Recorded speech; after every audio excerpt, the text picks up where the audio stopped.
Hi, everybody. I'm gonna let some people get in here.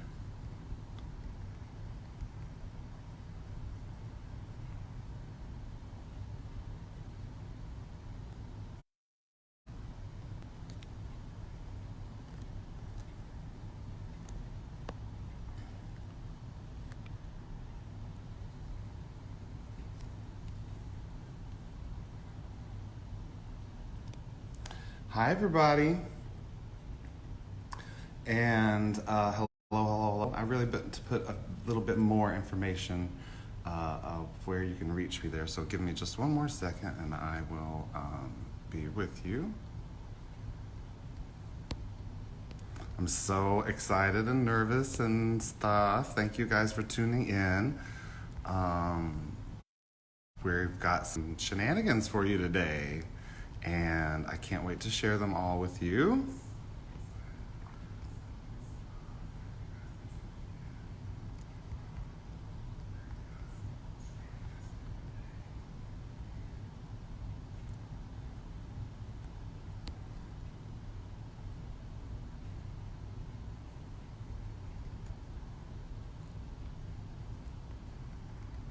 So, with no further ado, it is officially 4:20 here in Florida.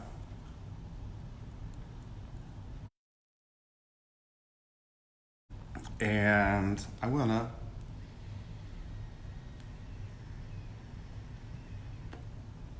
partake of my medicinal vape because I can do that in Florida now. Yay for legal weed. We love it. Some of you might be on this page and some of you might not, but I've been doing all my live shows at 4:20 p.m. just because I think it's funny and stuff. So today is very special because it marks the beginning of us sharing something with you that we've been doing for a while.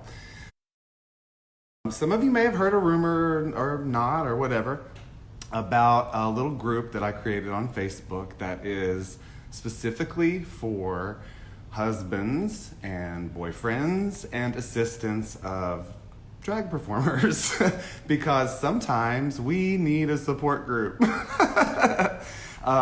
There's maybe 30, 35 members in the group now or so. And over the next few weeks, I hope that I can get to tell you a little bit more about that group and the members in it. And that's going to be called the Real House Husbands, the Real House Husbands of Drag. To the Real House Husbands of Drag. This is my little attempt at keeping myself occupied during this quarantine nonsense, and maybe you guys will enjoy it as well. You can see I did post information if you're having a good time. Feel free to send me a little tip, and we'll be very grateful for that. But with no further ado, if I can figure out how to do this, I'm going to bring on my good buddy, Mike Alvarez, otherwise known as Mr. Luzon. I'm trying to accept your request. Hey, Hi! Oh my God, it's happening. how you doing? I am so glad to see you. Like, how are you doing stuck in that little apartment in LA? Well, it is about 75 degrees today in LA with no overcast, no gloom dooming over our city, and quite sunny and clear. So it's fantastic. It's a beautiful day here in Florida too. It's so hot I had to come inside. I was thinking about sitting out by the pool and I was like Yeah. sweating on camera. It was not cute. We have a community pool here, and unfortunately, because of social distancing, no one's using it. But Of course not. no, Right. no one was using it before all of this anyway. So maybe they should just, make better use of that space. Well, we'll see what's going to happen over the next few months. I mean, we're all just like bird up right now. Oh, I'll have a sip too. It is 4:20 here. Have you been indulging and imbibing in your legal state Well, of I live California? in California, and we're it's not 4:20 here yet. It's only 1:24, so That never stopped you before. That never stopped you It's before. 420 somewhere. It's 420 right here, right now. I guess I'll be right back. Oh yeah. Oh, now first he's cussing me out because I took too long to accept his live request, and now he just abandons me to have to entertain you fine people. But for those of you who don't know, for maybe if you just stumbled in here on accident or whatever, I happen to be married to a drag queen called Latrice Royale. And oh, come on, filters. Oh, see, it is officially 420 now. Hollywood, though. And Michael, who you got a boyfriend or a husband or a something over there too, don't you? I think I heard of him. Well, my husband is Carl and my wife is Manila. Oh, see, I don't acknowledge having a wife. You see, we're already on different pages. How you don't acknowledge that because I have a boss. Latrice is Wow. the boss. But no, I can't. No, Latrice is too much woman for any man, I think. well, I think honestly, women are amazing, and they're always ahead of what guys are in terms of maturing and stuff like that in life. So the fact that a man who can impersonate a woman and be fierce at it, that says a lot about that man. So, it really, really does. You know, and so demanding. Oh, we're going to the shade portion of the program already, ladies and gentlemen. I was going to save that for later, but demanding is not shady necessarily, because if you demand your worth, you get what you deserve. And it's a very demanding career, as you and I have both found out from sitting on the sidelines and trying to keep up. Like, there's a lot of demand on both of our husbands. Oh, yeah. So what, sitting on the sidelines may look pretty and all, but it's really coaching on the sidelines. It's really, you know, preparing the water. You know, it's a lot of corners with nowhere to stand or sit, hoping you don't get run over. Yeah. But listen, let's backtrack here. Well, look at that. I was trying to talk to Latrice about it, and I remember seeing pictures of you and knowing who you were before we actually met in person. But now, like, you've been around so long and we've gotten to know each other so well, that I don't remember meeting you for the first time. Do you remember the first time you met me? Wasn't it in the UK? Well, that's what I said too. I said I remembered that was the first time I remembered being on the road with you. But you went on a cruise that I didn't go on, and I went on a cruise that you didn't go on. So we missed each other on the boats because you were working or I was working or whatever else was going on. That's very true. But it was in the UK, right? Manila and Latrice had been booked together in Glasgow. Was that 2013? It would have probably been more like 2014 or 15, I guess. I met Latrice in 2012, and then I moved to Florida to be with her in 2013. I also met Manila 2012.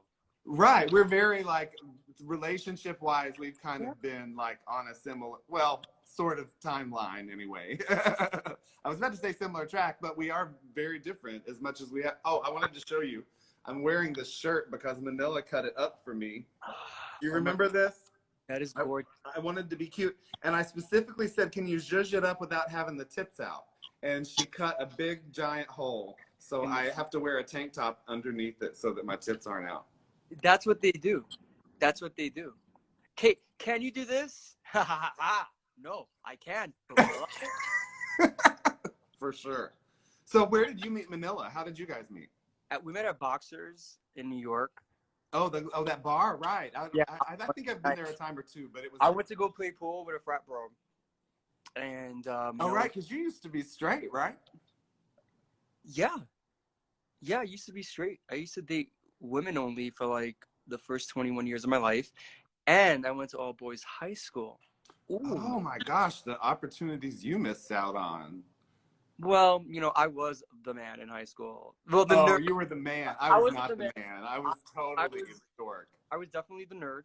Oh, you were nerdy? I ranked number 2 freshman year, and I wasn't even in the top class, and everyone was gagging. They're like, who is this that knocked out everyone from the top class for ranking in terms of grades? In grades? Oh, yeah. Oh, yeah, not in terms of looks. Not just a smart ass. He's actually smart. You know, smart. And so, like, and so then by senior year, when I decided to slack senior year, like slack because I already had gotten my acceptance to college, got a scholarship. You know, I've been to Italy on a scholarship. You know, I had jobs. I was working with like media, selling commercials for years by that point. And so it was just like, okay, you know what? Let me slack senior year. And so I slacked and I graduated ranking number 9 out of a class of 100. And I'm really proud of that because I slacked and I still was in the top 10. Well, I felt very similarly. I was smart in high school, but my best friend was also named Chris, and he was. I always said he worked a lot harder than I did. He did better than I did in school, but he worked. He just worked harder. I didn't ever think he was smarter than me. I just thought he worked harder. No, I did not. I worked smart. I went to school early so that I can do communal homework with my classmates, and together, you know, we had a statistics or a math kind of homework. Okay, cool, 20 questions. Well, you know what? There's 15 of us. Each of us can do a question. 5 of us can, you know. Oh, see, we would split up the work too, especially when it came to like algebra and the stuff that nobody wanted to do. We would, yeah, we were smart about it too. So, and then translating exactly cheating. English. Yo, we were always, it was like, but I think they did that they knew what we were doing, going to the library early in the morning, because they're like, they're building teamwork and partnership by sharing and analyzing and comparing. So I think that kind of communal environment, like as a nerd, was pretty, you know, sharpening for me. So and I was then by 2012, how old were you? How old were you when you met Manila? How dare you? Oh, I'm not supposed to ask you. Oh, okay, sorry. Well, okay, so, okay, of all things that he's going to get upset about. You've pinched my nipples with that question. Well, the last time I saw you, you had bobby pins on them. Well, you know what? That's actually something that, okay, there's bobby pins everywhere in this house. You walk everywhere. Except when you need them. Except, exactly. That's exactly it. But bobby pins are everywhere except when you need them. And so, of course, on my nipples when we don't need them. Sometimes that's where they wind up. Yeah. I don't know what to say. You know, I've gotten to the point where now I'm color coordinating them because I'm like, I can wear this white nipple on my nipple. Where's the bronze bobby pin so I can match right. And then I'm like, well, this shade of bronze is actually too light. I need a brown bobby pin and bop. You know, one must be coordinated. One must be. Mm-hmm. So you don't have to tell your age, but where did you guys meet? Oh, so we met at Boxers in New York. Oh, right, Boxers. Right, we're at Boxers. Right, this was 2012. Yeah, 2012. So it's been 8 years. It's been 8 years. Right, crazy, right? Mm-hmm. And did you have an immediate kind of kinship or flirtation or whatever, or like? It was interesting because he was traveling. I was based in New York, and he was traveling in and out of New York every week. And so I'm really into traveling. You know, I've always been into traveling, like learning different cultures, meeting different people. It's always been kind of my thing. And you know, I know that being a New Yorker, flying in airplanes is a dangerous thing because of 9/11. I was in high school when it happened. And so, you know, I would be like, you know, I would always just text him if I knew he was flying out the city, like, oh, yo, be safe. You know, make sure there are no spiders. We used to do this weird thing where he used to text me a photo from the airplane, looking up to see if, because I think once he was flying and a spider came down. And so he told me about that story, and he would send me a photo when he sat down in the airplane, just looking up to see if there was any spiders. And I'd be safe, you know, fasten your seatbelt. It's funny the things that you end up bonding over, isn't it? Or that create your connections. So weird. Like a fabricated spider coming down from an airplane. And, you know, that's how we would just kind of flirt, I guess. So how long was it before you felt like it was getting serious or whatever? It was about 72 hours. Oh, you knew. You were in. Oh, no, I did not know. I didn't know. You know what? It actually happened over a period of a few months. That it was like, okay, it was happening really fast because we met in the summer of 2012, and then I moved to LA in August 2012. So the summer of 2012, I've only met him a few weeks, and then I was in LA, and then that's when season 1 of All Stars came out. So again, him traveling. Oh, right. Now we're already to that. That's the other big connection that we share, is that our husbands are forever linked in herstory. forever. Forever. Latrilla forever. Yeah, forever. And I guess, They were robbed. yeah, and that's what brought us. And I didn't meet you. I didn't meet you until. No, we didn't meet for a while. So that would have been like 2014 or something Yeah, like that. yeah, Because we had yeah, Latrice had been with yeah. had started her own management company with a separate partner. And that had not gone according to plan for several different reasons. And you are just like having Tourette's with your sunglasses. I love it.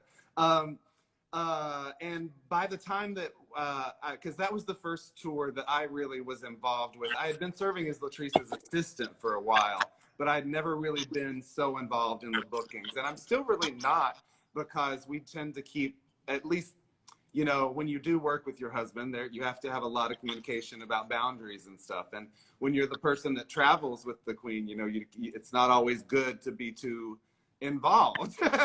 Sometimes you have to be able to just sit back and not do it. But that was the first tour that I kind of helped plan. And I remember you coming and traveling as well. And I had not met many other boyfriends at that point.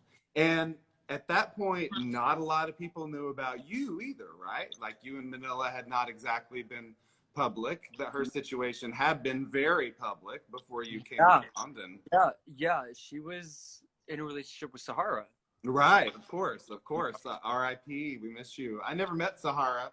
I never met her. I feel like we are still related, though, because I've been absorbed into the Davenport family a little bit. So I do share her spirit and celebrate her, but I never met her. I actually never met Sahara either. And I think Sahara is one of the reasons Carl and I kind of like gravitated towards each other. You think so? What? Tell me. Yeah. Tell me. Well, Sahara passed away actually the day before my birthday. And I actually right. Oh my gosh. So I was in LA and someone texted me. So by that time I had already known Carl, and someone texted me, a friend texted me from New York and said, "Hey, I heard about Sahara Davenport." And so then immediately the first thing I thought was like, let me reach out to Carl, text him. And was this I don't remember, was this before All Stars? This was like or had All Stars 1 already happened? This was All Stars was just announced. No, All Stars was premiering. Like it had been filmed, but it wasn't really out yet. Is that where we were? Oh, right, because I remember Latrice and them getting questions about it at the premieres and stuff. So yeah, All Stars premiered in October of 2012, and Sahara passed October 1st.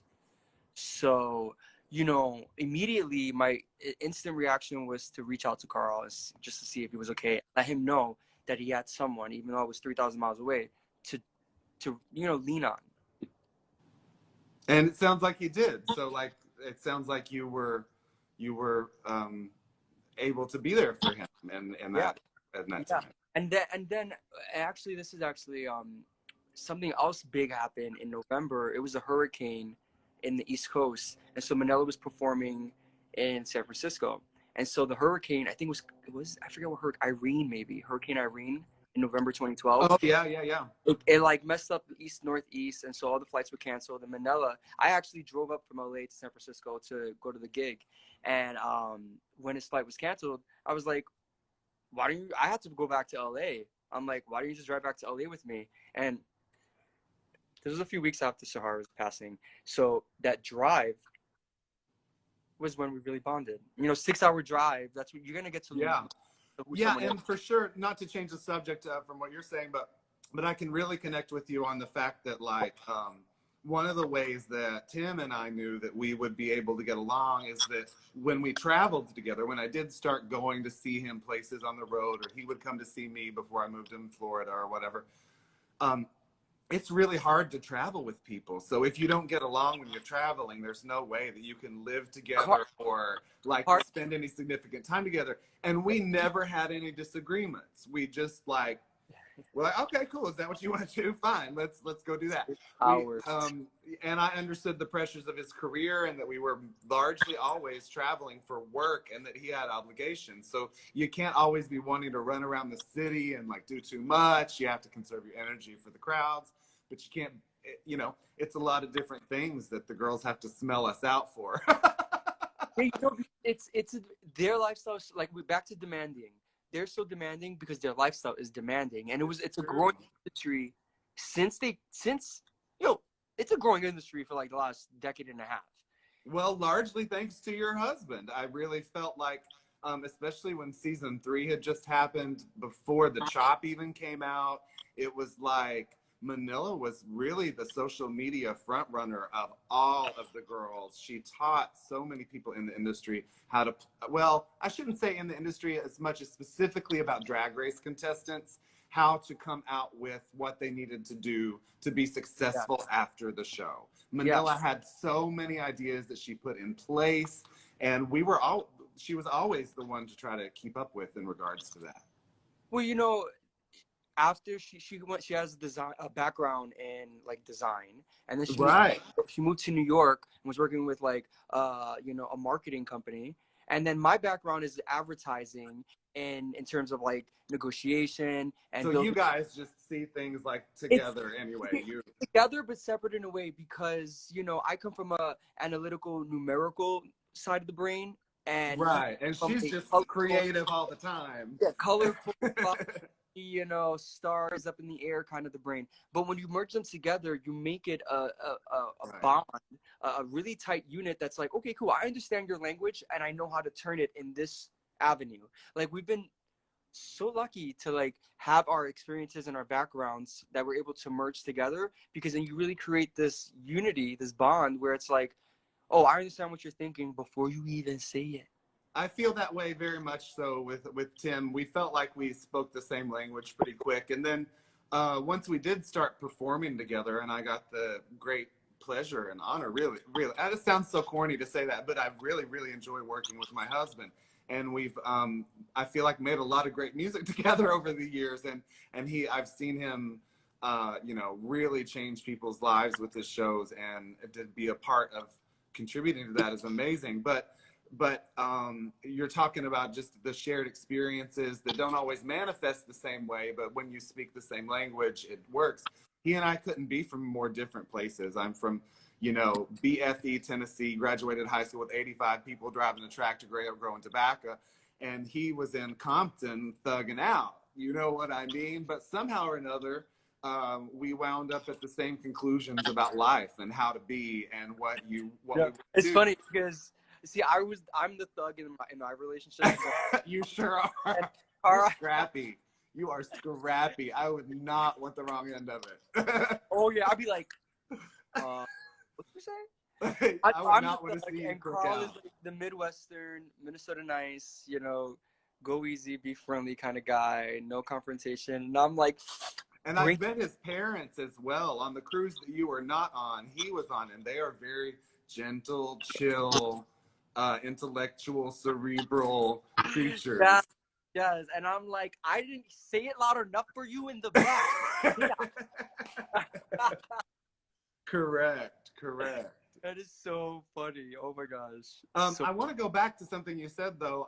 You mentioned Carl's talent as a graphic designer, and something that a lot of people might not realize, and this is mad props again to your husband, that he has designed not only merchandise for Latrice, but he was the graphic designer for Latrice's album, Here's to Life. He helped put that together. He was present at the video shoot for Here's to Life, and sincerely, Latrice is there for a lot of people, and a lot of people are there for Latrice, but none quite like Manila. I mean, not to fast forward too far, but I think we saw that so clearly when Latrice was sent home on All Stars 4. Like, I really think Manila was more upset than Latrice about it. Like, her contributions and talents to, like, she gives so freely. She made the flyer for this program we're doing right now. I didn't ask her to do that, but she made it possible for everybody watching to know that we were gonna come and shoot some shit on Instagram. And I've just been bewildered by the ways that that you guys figure out how to like put her creativity out into the world, and it's unstoppable. Well, first of all, Latrice and Manila are like always unified because of AS1 and AS4 now. It's just out there, like period, point blank. And there's always going to be other new things that they're in together coming out, you know, because they are already established and their relationship exists, it's born, and now it's being nurtured. So as it's going on in this world, you're only going to see more innovative creations come about from their relationship. Can you imagine if one of them had not liked one of us? Like, we wouldn't have lasted. Like, if Manila was like, girl, what are you doing with him? I like. No, do you know we almost represent all the different corners of the world with ethnicities? We sort of do. We Kind of bring like families together. yeah, like we're like Captain Planet, like may our powers combine, and we're like, oh my God, we have to tell the kids though about the time that our powers had to combine to save our lives. Speaking of corners of the world that I never want to revisit. So, were we in Porto Alegre? Is that where we were? No, we were in Rio. Was it in Rio? Yes, it was. It was. We were in Rio de Janeiro. And there was a hill.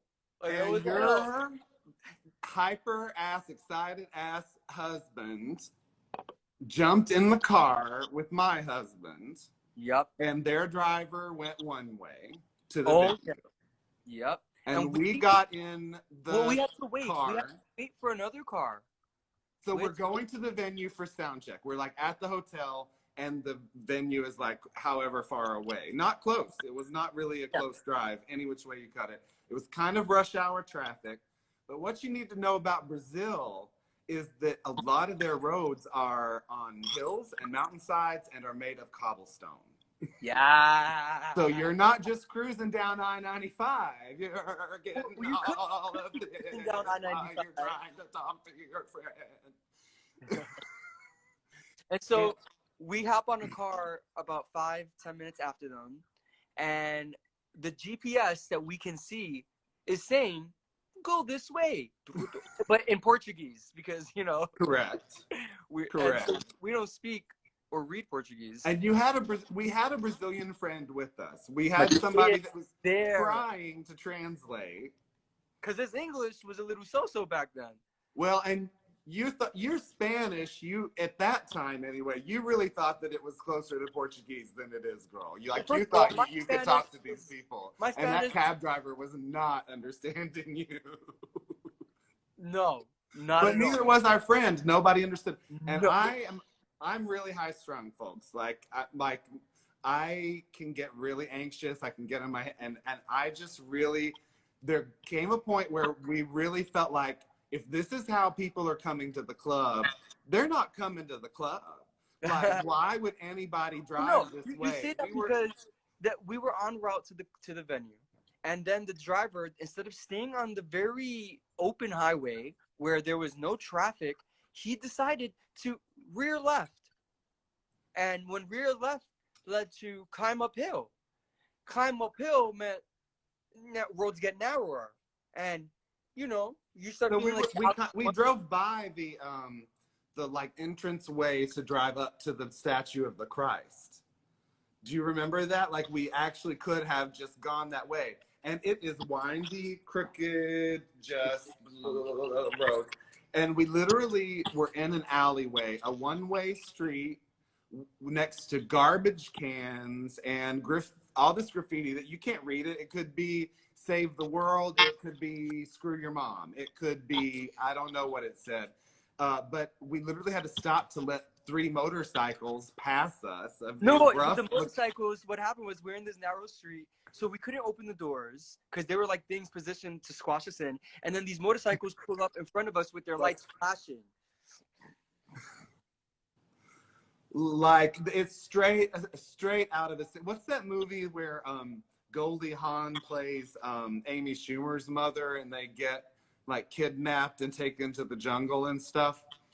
I think it might be called Kidnapped or something like that. And I just knew that these men were there to get us. You looked at me like, what's happening here? And I'm like, okay. My heart started pounding, and I'm like, we're good. And then I made you get stressed out because I was freaking out, and you were really cool till you thought. There came a point where you were like, okay, Christopher's gonna flip his shit. Like, we're about to lose control. And then it hit me. I was like, we're being mugged. We're being mugged. Like the thug in me came out, and I'm like, this is how I would set it up. And then you were on my side. Then all of a sudden you were like, okay, no, he's right. Where the hell are we going? Yeah. Then I was okay. No, Matias, you need to. Are you in on this? Are you in on this too? I'm like, what the fuck is that? Oh my God.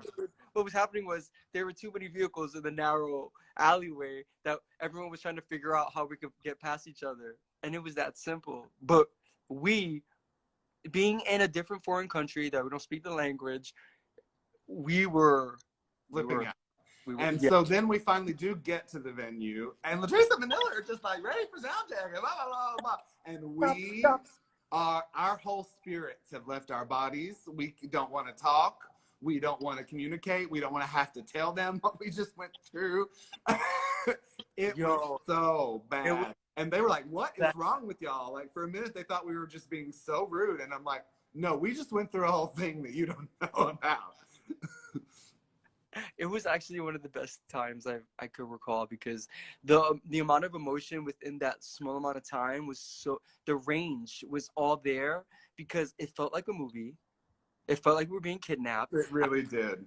That's when I feel like you, speaking of weird car rides where you bond, I feel like that's where you and I really like, because I don't like flipping out in front of people. I don't want everybody to know I'm crazy. You know what I mean? It's one thing to joke about it on Instagram, but then when like your colleague's husband is with you, like, you know what, like, don't lose your shit. Because you probably saw it in my eyes the moment when I was like, yeah, you clicked too, and I was like, okay, now we're on the same page.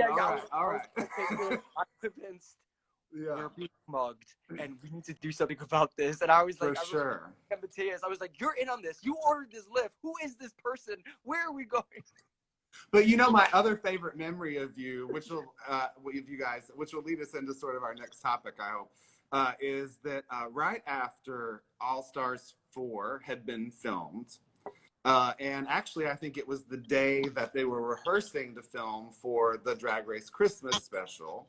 I was in LA, and Latrice had to go to rehearsal, and I wasn't going to be allowed on set. And I came over to your guys' house, and we watched a movie on Netflix called The Package.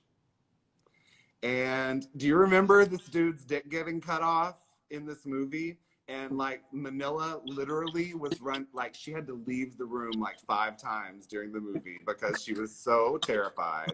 I have never laughed harder at her.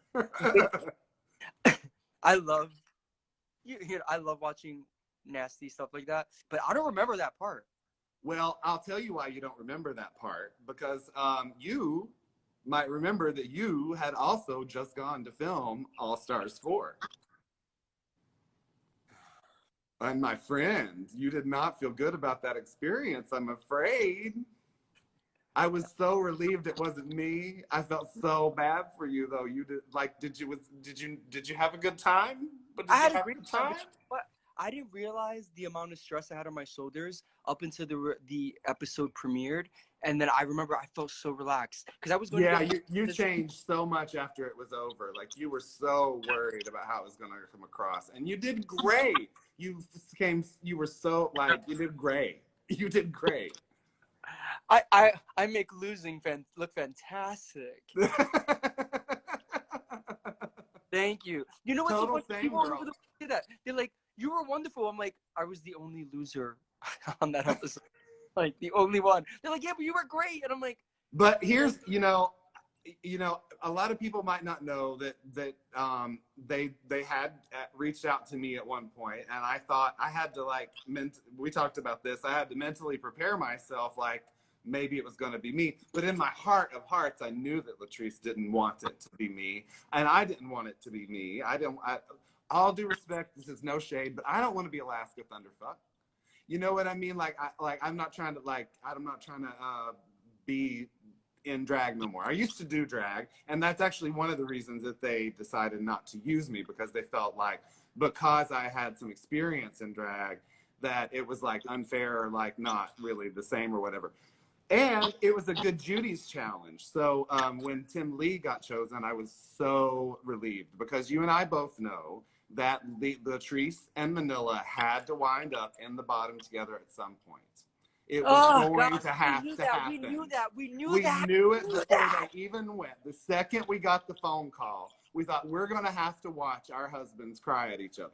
They're going to have to put them against each other because they had put them together last time, and that didn't work out great for everybody. So we knew before anything ever happened. And if I had had to stand there and let Michelle Visage read me, I would have just turned to dust and never shown my face in public again. You know, it was funny. It was funny because, you know, knowing Michelle Visage, seeing her here and there, you know, I've seen her walking slippers as I'm eating a bacon, egg, and cheese on the floor at Drag Con.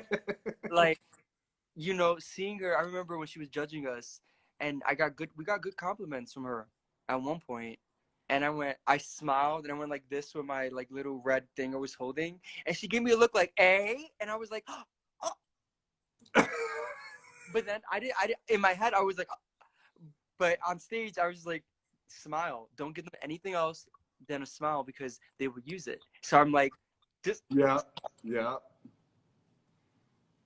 And so I was trying to look cute, and I was like, ding. She was like, don't you? And I was like, Well, and I had, prior to going, you had never been on the set of Drag Race or anything like that, had you? Right? no, no, no, no. So was it intimidated? Like, did you feel scared or excited going in, or like how? No, What did you think when you knew you were gonna go?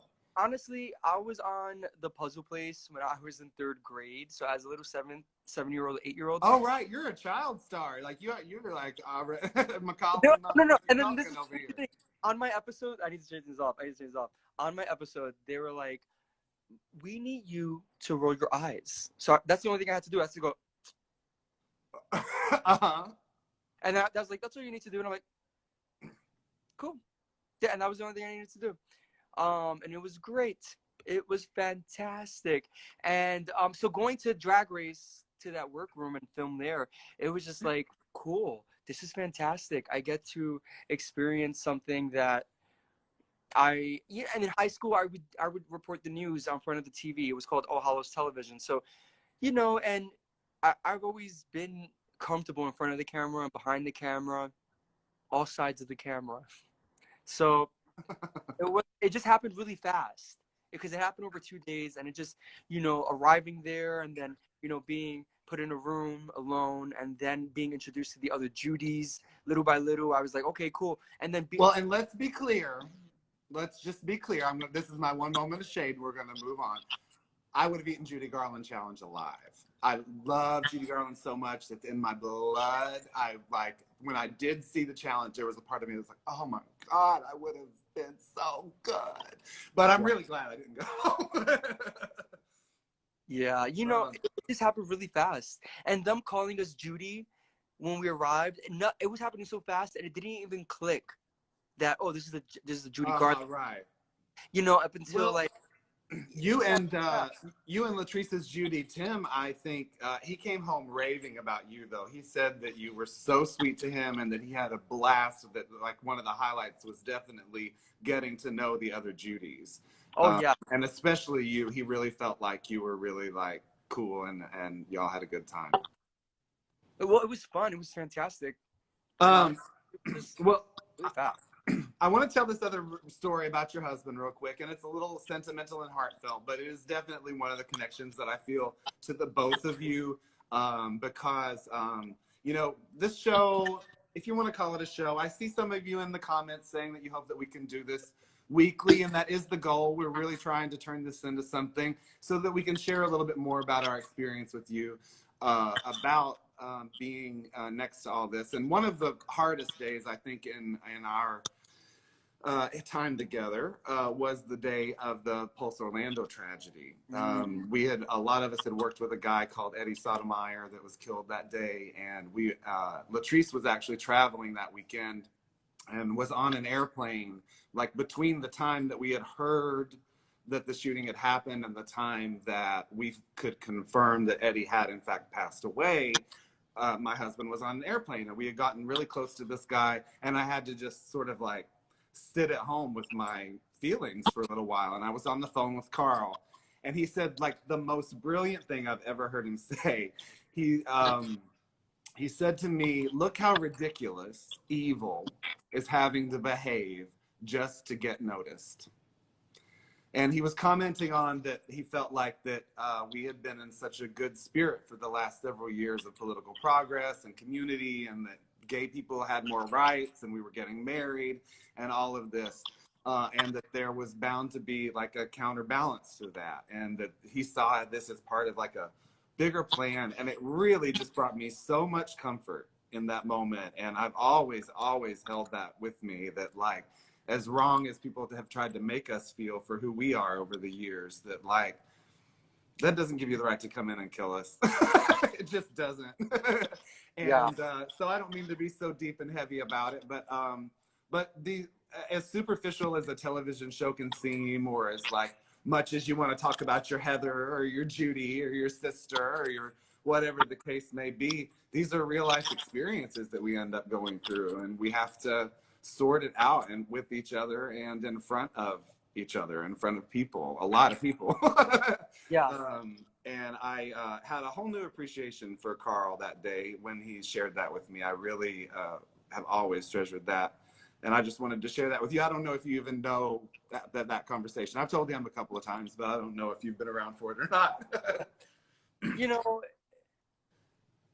yeah, that was a difficult time, because I remember I woke up and I had all these messages of like my coworkers out here being like, "Oh my gosh, I know you're like, is your husband in Orlando? Like, do you know anyone?" Like, or, like, and Because it could have been anyone. Any one of us could have been there that night. Exactly, it really could have. It really could have been any one of us. And then, you know, our life is so strange. Like, 9/11 happened in my backyard. This coronavirus is happening all over the world. You know, Pulse happened. My mom lives in Orlando. That's why it could have been any one of us. Yeah, my mother, you know, has for years, and I appreciate it. I don't mean to sound dismissive of her telling me to be careful or not wanting me to go to a specific place or a specific country or what have you. And really, it could be the movie theater down the street. It doesn't have to be Saudi Arabia or Thailand or South Korea or someplace crazy to be a threat anymore. Go ahead. It could be anywhere. It could be legitimately down the street. So I just tried to say that to her in a way that let her relieve herself of some of the worry, not to dismiss the concern, but to say, Mom, it really doesn't matter where I am. Like, if you're going to be worried, you're going to be worried. It's just, and especially now, I do want to ask, like, how are you guys coping with this quarantine? I know you just had some online shows yesterday. Latrice and I had some shows this weekend that went really well. How are you guys adjusting? It's really, I read this post from China about the weeks of the emotion ranges that they went through.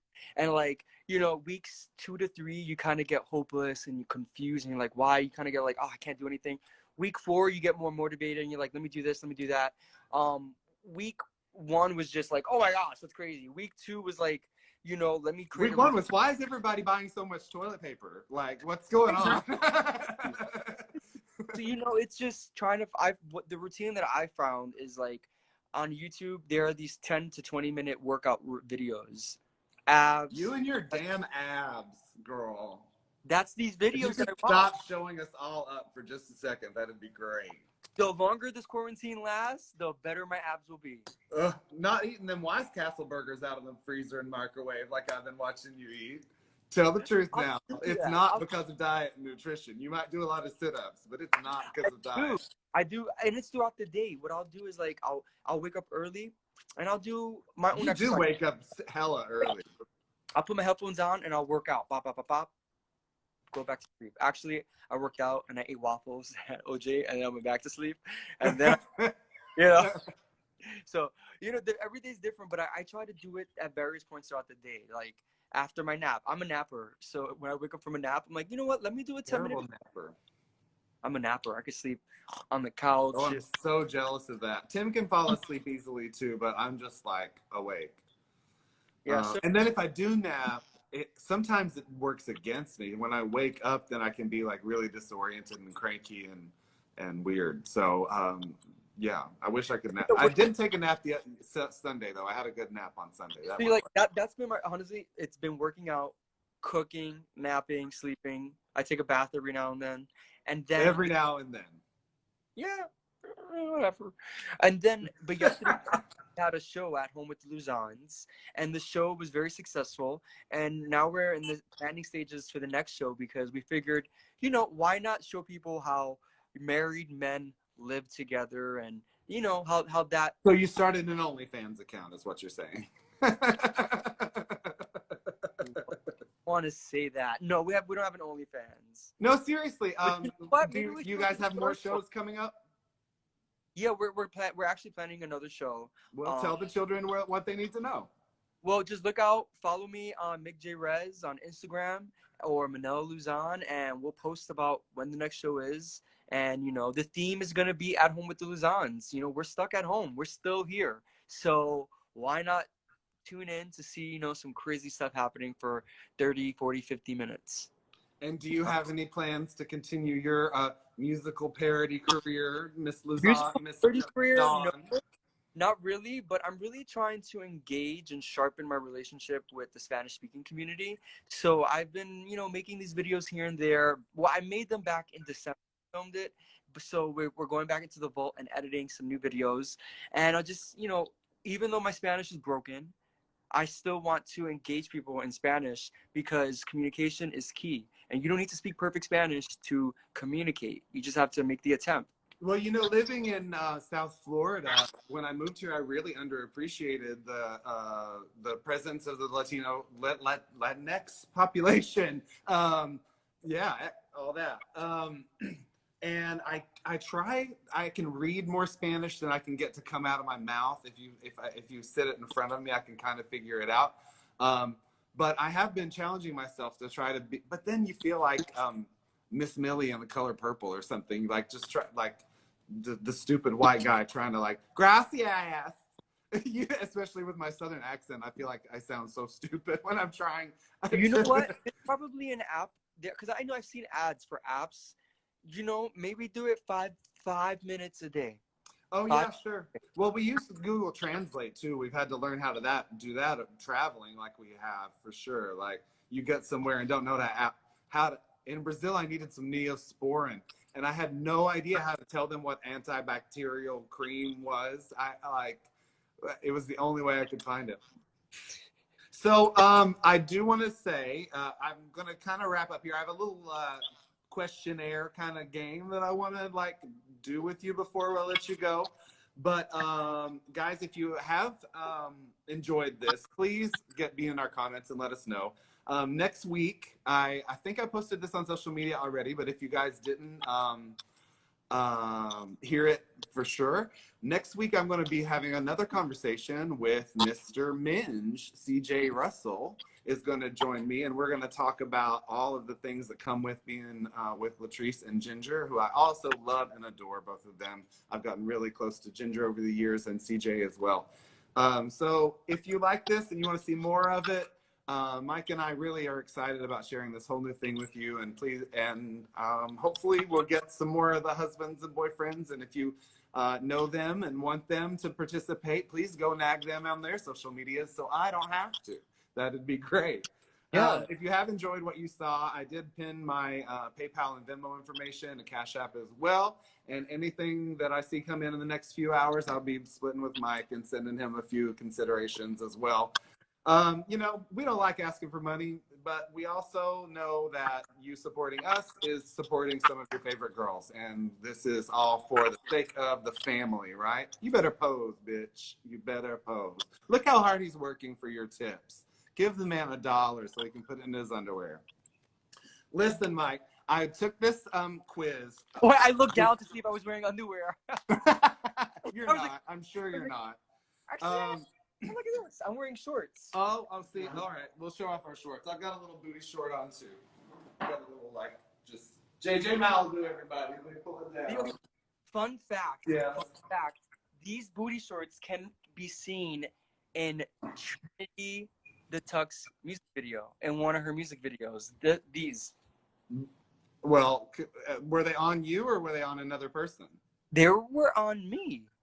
You were in one of Trinity's music videos?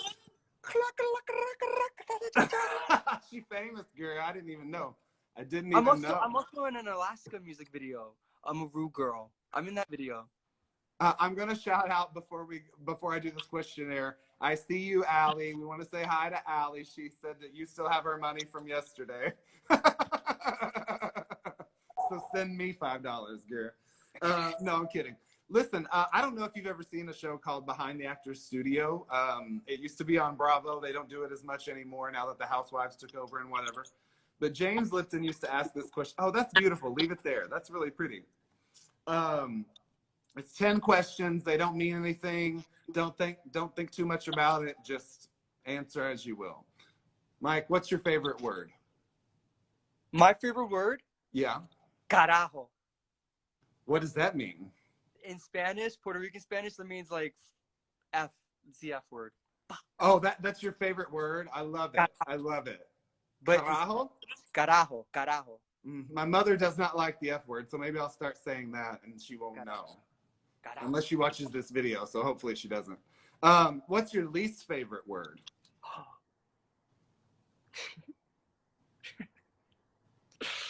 My least favorite word? You see, I'm a linguist. I love language. And so I like to play around with language. I create my own words. So I have two least favorite words. Okay, go for it. Kitchen and chicken, because they're easily confused for me. Like, it's so weird. Kitchen and chicken? Oh, I hate those words. Oh, I hate those words. that's harsh. That's harsh. I like to cook too. It's so weird. What sound or noise do you love? Oh, wait, that's one sound. Or, I'm really weird, I like to quack. So I like a quacking sound. Kinky. What sound or noise do you hate? Oh my God, the Babadook sound. Or the sound. What? The Babadook or the Grudge. You know. Oh, I forget the sound that it makes. I only saw that movie once. I forget. I can't. Oh, good. That's a good one. That's a good one. It freaks me Now, out. oh, now I have to go rewatch it just to like remember how much I hate the sound. Manila, early in the morning, if Manila wakes up, he likes to stand. He likes to stand in the shadow and go.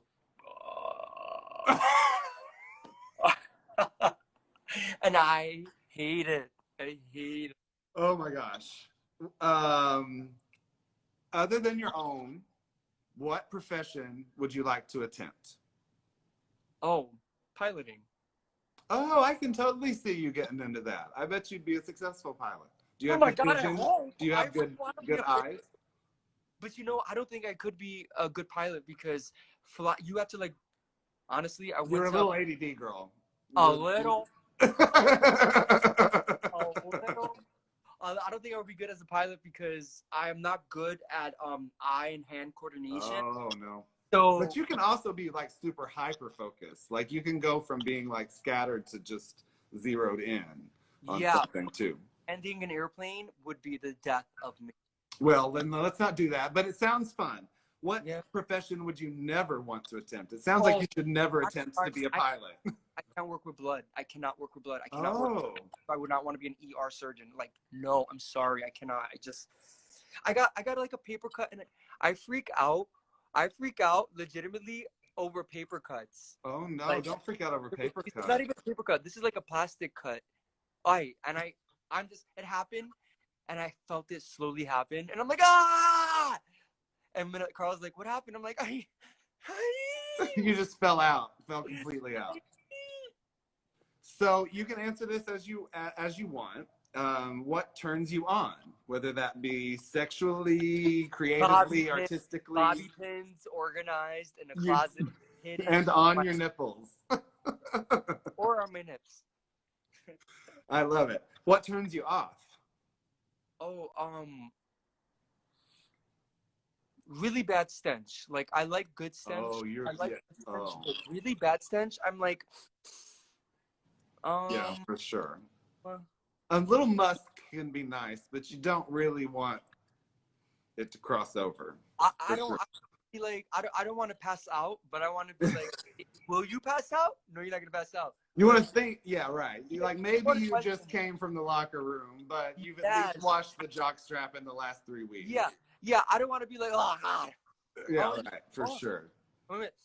So you kind of answered this with the first question, but maybe it's different. You said that your favorite word was carajo. Did I say it right? Carajo. Carajo. What is your favorite curse word? Puñeta. Oh, Puñeta. that's a good one. That's like shit. It's like puñeta, like buff. That's a good one. So my final question is, and it looks like you have a halo on already, so you're kind of ready. If heaven exists, let's just accept the premise that it does. What do you want to hear God say at the pearly gates? Girl.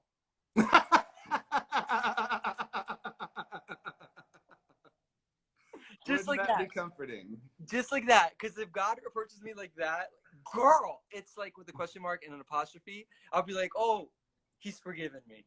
Or she's okay. They there have forgiven me. Girl. Really good answer. Mike, I really appreciate you taking this little crazy leap of faith, jumping off the cliff. You know, one of the vibes that is very present for anybody that's dating a person on television is like, it's very easy for people to think we're just like with them to try and get something for ourselves or whatever. So I've been very like shy about sharing too much of our lives, but then we're in front of the people. So I really appreciate you helping me do this today. The congregation is now being released into their homes. We allow you to go enjoy it. I have 2 more hours until it's 4:20 here. So yes. Namaste. Yeah, I have another interview later too. We're talking to Del Shores and Emerson Collins on their show later. Oh, really? So, and it's actually going to be 4:20 in LA when I'm talking to them. Cool. So in 2 hours and 5 minutes, we can log on to Emerson's or to yours feed. On Emerson's, that'll be at 7 o'clock Eastern Standard Time. Their show starts, but 4 o'clock in LA. So, so if you're around, check us out. I think we'll have a good time. I'll check my calendar. I think all the conference rooms are booked today.